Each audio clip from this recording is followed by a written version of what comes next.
ओम श्री साई नाथाय नमः। बाबा की कृपा से अध्याय 35 को प्रारंभ करते हैं।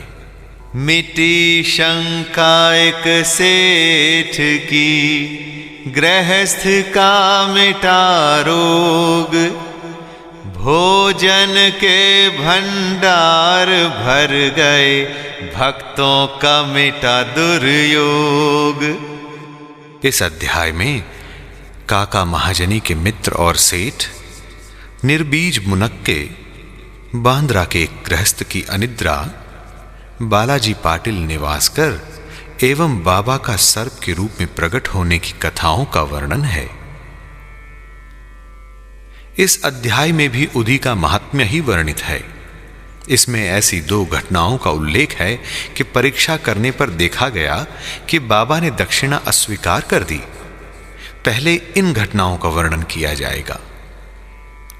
आध्यात्मिक विषयों में सांप्रदायिक प्रवृत्ति उन्नति के मार्ग में एक बड़ा रोड़ा है।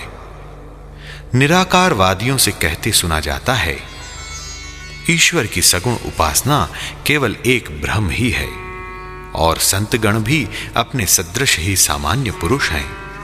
इस कारण उनकी चरण वंदना कर उन्हें दक्षिणा क्यों देनी चाहिए। अन्य पंथों के अनुयायियों का भी ऐसा ही मत है कि अपने सद्गुरु के अतिरिक्त अन्य संतों को नमन तथा उनकी भक्ति नहीं करनी चाहिए। इसी प्रकार की अनेक आलोचनाएं साईं बाबा के संबंध में पहले सुनने में आया करती थीं तथा अभी भी आ रही हैं। किसी का कथन था कि जब हम शिरडी गए तो बाबा ने हमसे दक्षिणा मांगी। क्या इस भांति दक्षिणा ऐंठना एक संत के लिए शोभनीय था? जब वे इस प्रकार आचरण करते हैं तो फिर उनका साधु धर्म कहां रहा। परंतु ऐसी कई घटनाएं अनुभव में आई हैं कि जिन लोगों ने शिरडी जाकर अविश्वास से बाबा के दर्शन किए, उन्होंने ही सर्वप्रथम बाबा को प्रणाम कर प्रार्थना भी की। ऐसे ही कुछ उदाहरण नीचे दिए जाते हैं। आइए पहला उदाहरण काका महाजनी के मित्र का देखें। काका महाजनी के मित्र निराकारवादी तथा मूर्ति पूजा के सर्वथा विरुद्ध थे। कौतूहलवश वे काका महाजनी के साथ दो शर्तों पर शिरडी चलने को सहमत हो गए। एक, बाबा को नमस्कार नहीं करेंगे और दूसरा, न ही उन्हें कोई दक्षिणा देंगे। जब काका ने स्वीकारात्मक उत्तर दे दिया, तब फिर शनिवार की रात्रि को उन दोनों ने बंबई से प्रस्थान कर दिया और दूसरे दिन ही प्रातःकाल शिरडी पहुंच गए। जैसे ही उन्होंने मस्जिद में पैर रखा, उसी समय बाबा ने उनके मित्र की ओर थोड़ी देर देखकर उनसे कहा, अरे आइए श्रीमान, पधारिए, आपका स्वागत है। इन शब्दों का स्वर कुछ विचित्र सा था और उनका स्वर प्रायः उन मित्र के पिता के बिल्कुल अनुरूप ही था। तब उन्हें अपने कैलाशवासी पिता की स्मृति हो आई और वे आनंद विभोर हो गए। क्या मोहिनी थी उस स्वर में। आश्चर्य युक्त स्वर में उनके मित्र के मुख से निकल पड़ा कि निस्संदेह यह स्वर मेरे पिताजी का ही है। तब वे शीघ्र ही दौड़कर गए और अपनी सब प्रतिज्ञाएं भूलकर उन्होंने बाबा के श्री चरणों पर अपना मस्तक रख दिया। बाबा ने काका से तो दोपहर में तथा विदा लेते समय 2 बार दक्षिणा मांगी, परंतु मित्र से एक शब्द भी न कहा। उनके मित्र ने फुसफुसाते हुए कहा, भाई देखो, बाबा ने तुमसे तो 2 बार दक्षिणा मांगी, परंतु मैं भी तो तुम्हारे साथ हूं, फिर वे मेरी इस प्रकार उपेक्षा क्यों करते हैं? काका ने उत्तर दिया, बेहतर तो यही होगा कि तुम स्वयं ही बाबा से पूछ लो। बाबा ने पूछा, क्या कानाफूसी हो रही है? तब उनके मित्र ने कहा, क्या मैं भी आपको दक्षिणा दूं? बाबा ने कहा, तुम्हारी अनिच्छा देखकर मैंने तुमसे दक्षिणा नहीं मांगी, परंतु यदि तुम्हारी इच्छा ऐसी ही है तो तुम दक्षिणा दे सकते हो। तब उन्होंने 17 रुपए भेंट किए, जितने काका ने दिए थे। तब बाबा ने उन्हें उपदेश दिया, अपने बीच जो तेली की दीवार अर्थात भेदभाव है उसे नष्ट कर दो, जिससे हम परस्पर देखकर अपने मिलन का पथ सुगम बना सकें। बाबा ने उन्हें लौटने की अनुमति देते हुए कहा, तुम्हारी यात्रा सफल रहेगी।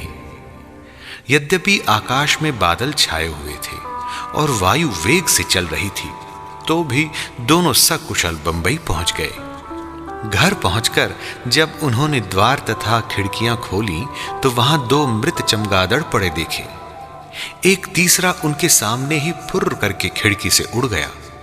उन्हें विचार आया कि यदि मैंने खिड़की खुली छोड़ी होती तो इन जीवों के प्राण अवश्य बच गए होते, परंतु फिर उन्हें विचार आया कि यह उनके भाग्यानुसार ही हुआ है और बाबा ने तीसरे की प्राण रक्षा के हेतु हमें शीघ्र ही वहां से वापस भेज दिया। आइए अब हम काका महाजनी के सेठ की कथा सुने। बंबई में ठक्कर धर्मसिंह जेठा भाई सॉलिसिटर अर्थात कानूनी सलाहकार की एक फर्म थी। काका इस फर्म के व्यवस्थापक थे। सेठ और व्यवस्थापक के संबंध परस्पर अच्छे थे। श्रीमान ठक्कर को ज्ञात था कि काका बहुधा शिरडी जाया करते हैं और वहां कुछ दिन ठहरकर बाबा की अनुमति से ही वापस लौटते हैं। कौतूहलवश बाबा की परीक्षा करने के विचार से उन्होंने भी होलिकोत्सव के अवसर पर काका के साथ शिरडी जाने का निश्चय किया। काका का शिरडी से लौटना सदैव अनिश्चित सा ही रहता था, इसलिए अपने साथ एक मित्र को लेकर वे तीनों रवाना हो गए। मार्ग में काका ने बाबा को अर्पित करने हेतु 2 सेर मुनक्का मोल लिए। ठीक समय पर शिरडी पहुंचकर वे उनके दर्शनार्थ मस्जिद में गए। बाबा साहेब तरखड़ भी तब वहीं पर थे। श्री ठक्कर ने उनसे आने का हेतु पूछा। तरखड़ ने उत्तर दिया कि मैं तो दर्शन के लिए ही आया हूं, मुझे चमत्कारों से कोई प्रयोजन नहीं, यहां तो भक्तों की हार्दिक इच्छाओं की पूर्ति होती है। काका ने बाबा को नमस्कार कर उन्हें मुनक्के अर्पित किए। तब बाबा ने उन्हें वितरित करने की आज्ञा दे दी। श्रीमान ठक्कर को भी कुछ मुनक्के मिले। एक तो उन्हें मुनक्का रुचिकर नहीं लगता था, दूसरे इस प्रकार अस्वच्छ खाने की डॉक्टर ने मनाही करी थी, इसलिए वे कुछ निश्चय न कर सके और न चाहते हुए भी उन्हें ग्रहण करना पड़ा और फिर दिखावे मात्र के लिए ही उन्होंने मुंह में डाल लिया। अब समझ में न आता था कि उनके बीजों का क्या करें। मस्जिद की फर्श पर तो थूका नहीं जा सकता था, इसलिए उन्होंने वे बीज अपनी इच्छा के विरुद्ध अपनी जेब में डाल लिए और सोचने लगे कि जब बाबा संत हैं तो ये बात उन्हें कैसे अविदित रह सकती है कि मुझे मुनक्के ना पसंद हैं। फिर क्या वे मुझे इसके लिए लाचार कर सकते हैं? जैसे ही ये विचार उनके मन में आया, बाबा ने उन्हें कुछ और मुनक्के दिए, पर उन्होंने खाया नहीं और अपने हाथ में ले लिया। तब बाबा ने उन्हें खा लेने को कहा। उन्होंने आज्ञा का पालन किया और चबाने पर देखा कि वे सब निर्बीज हैं, अर्थात उसमें बीज नहीं थे। वे चमत्कार की इच्छा रखते थे, इसलिए उन्हें देखने को मिल गया और उन्होंने सोचा कि बाबा समस्त विचारों को तुरंत जान लेते हैं और मेरी इच्छा अनुसार ही उन्होंने इन्हें बीज रहित बना दिया है। क्या अद्भुत शक्ति है उनमें। फिर शंका निवारणार्थ उन्होंने तरखड़ से, जो समीप ही बैठे हुए थे और जिन्हें थोड़े से मुनक्के मिले थे, पूछा कि किस किस्म के मुनक्के तुम्हें मिले? तो उत्तर मिला, अच्छे बीजों वाले। श्रीमान ठक्कर को तब और भी आश्चर्य हुआ कि यदि बाबा वास्तव में संत हैं तो अब सर्वप्रथम मुनक्के काका को ही दिए जाने चाहिए। इस विचार को जानकर बाबा ने कहा कि अब पुनः वितरण काका से ही आरंभ होना चाहिए। ये सब प्रमाण श्री ठक्कर के लिए पर्याप्त थे। फिर श्यामा ने बाबा से परिचय कराया कि आप ही काका के सेठ हैं। बाबा कहने लगे कि ये उनके सेठ कैसे हो सकते हैं, इनके सेठ तो बड़े विचित्र हैं। काका इस उत्तर से सहमत हो गए। अपना हठ छोड़कर ठक्कर ने बाबा को प्रणाम किया और वाड़े को लौट आए। मध्याह्न की आरती समाप्त होने के उपरांत वे बाबा से प्रस्थान करने की अनुमति प्राप्त करने के लिए मस्जिद में आए। श्यामा ने उनकी कुछ सिफारिश की। तब बाबा इस प्रकार बोले, एक सनकी मस्तिष्क वाला सभ्य पुरुष था, जो स्वस्थ और धनी भी था। शारीरिक तथा मानसिक व्यथाओं से मुक्त होने पर भी वह स्वतः ही अनावश्यक चिंताओं में डूबा रहता और व्यर्थ ही यहां वहां भटककर अशांत बना रहता था। कभी वह स्थिर और कभी चिंतित रहता था। उसकी ऐसी स्थिति देखकर मुझे दया आ गई और मैंने उससे कहा, कृपया अब आप अपना विश्वास एक इच्छित स्थान पर स्थिर कर लें। इस प्रकार व्यर्थ भटकने से कोई लाभ नहीं।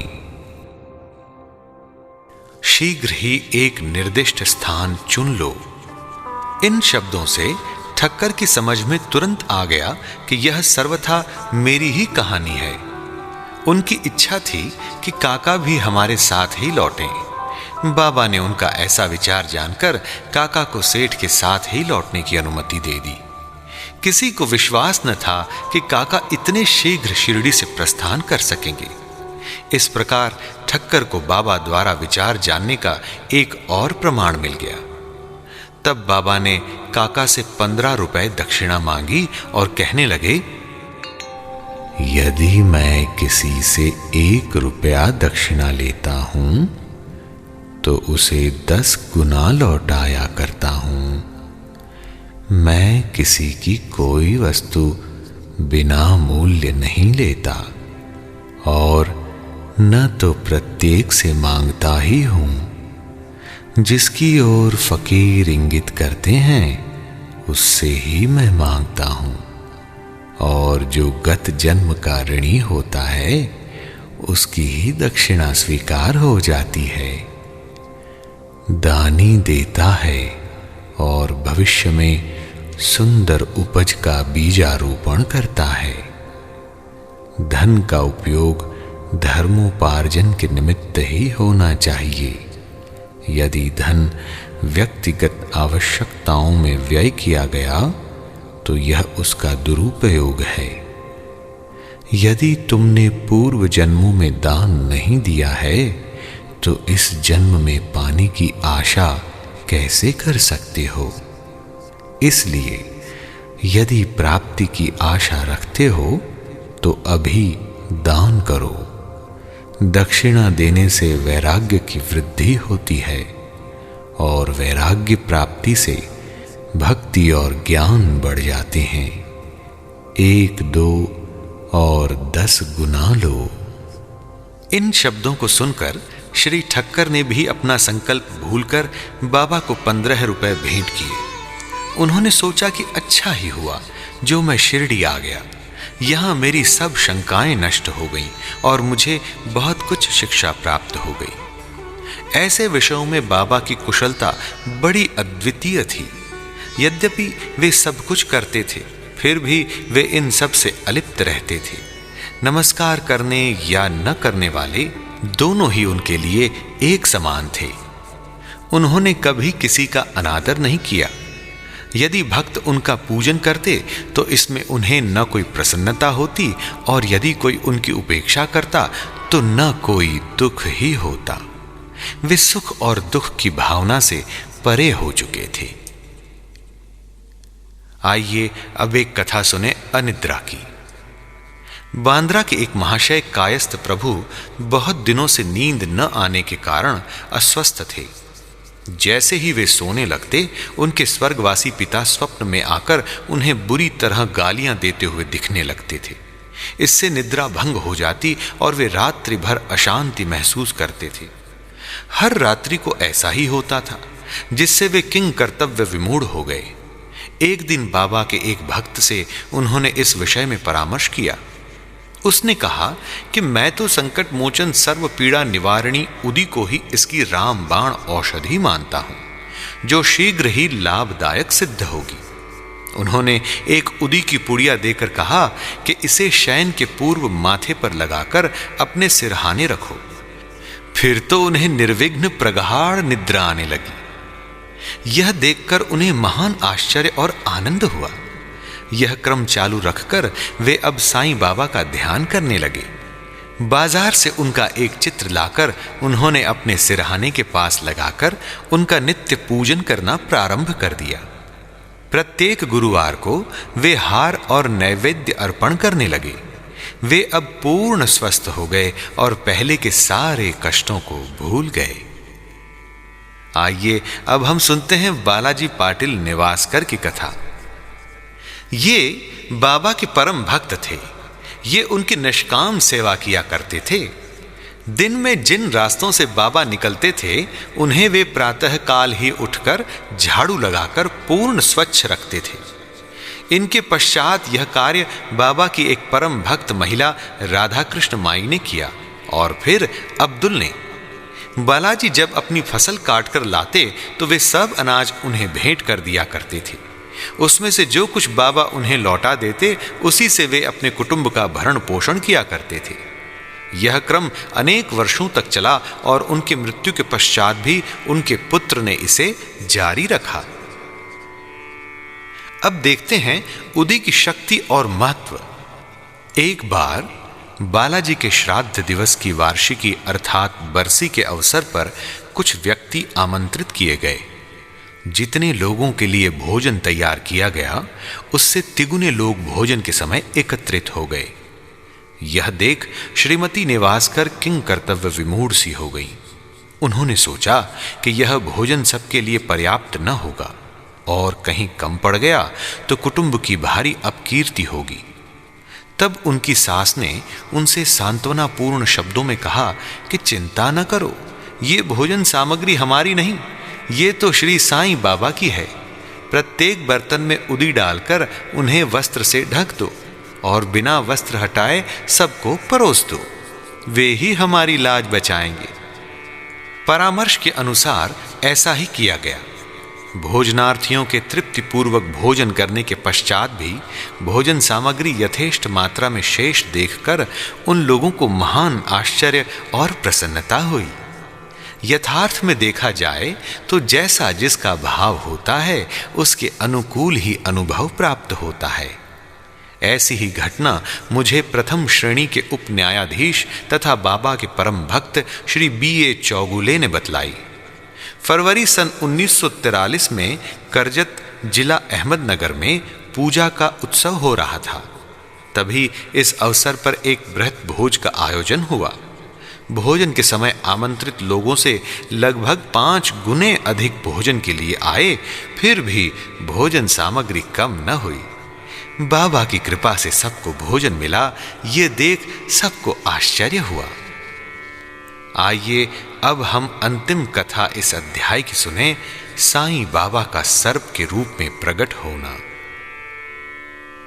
शिरडी के रघु पाटिल एक बार नेवासे के बालाजी पाटिल के पास गए, जहां संध्या को उन्हें ज्ञात हुआ कि एक सांप फुफकारता हुआ गौशाला में घुस गया है। सभी पशु भयभीत होकर भागने लगे। घर के लोग भी घबरा गए, परंतु बालाजी ने सोचा कि श्री साईं ही इस रूप में यहां प्रकट हुए हैं। तब वे एक प्याले में दूध ले आए और निर्भय होकर उस सर्प के सम्मुख रखकर उनको इस प्रकार संबोधित कर कहने लगे, बाबा आप फुफकार कर शोर क्यों कर रहे हैं? क्या आप मुझे भयभीत करना चाहते हैं? ये दूध का प्याला लीजिए और शांति पूर्वक पी लीजिए। ऐसा कहकर वे बिना किसी भय के उसके समीप ही बैठ गए। अन्य कुटुंबजन तो बहुत घबरा गए और उनकी समझ में न आ रहा था कि अब वे क्या करें। थोड़ी देर में ही सर्प अदृश्य हो गया और किसी को भी पता न चला कि वह कहां गया। गौशाला में सर्वत्र देखने पर भी वहां उसका कोई चिन्ह न दिखाई दिया। करो न शंका और कुशंका, व्यर्थ है कोई भटकाव। साईं में श्रद्धा रखो, करो साईं से लगाव। श्री सद्गुरु साईनाथार्पणमस्तु। शुभम भवतु। सप्ताह पारायणः पंचम विश्राम।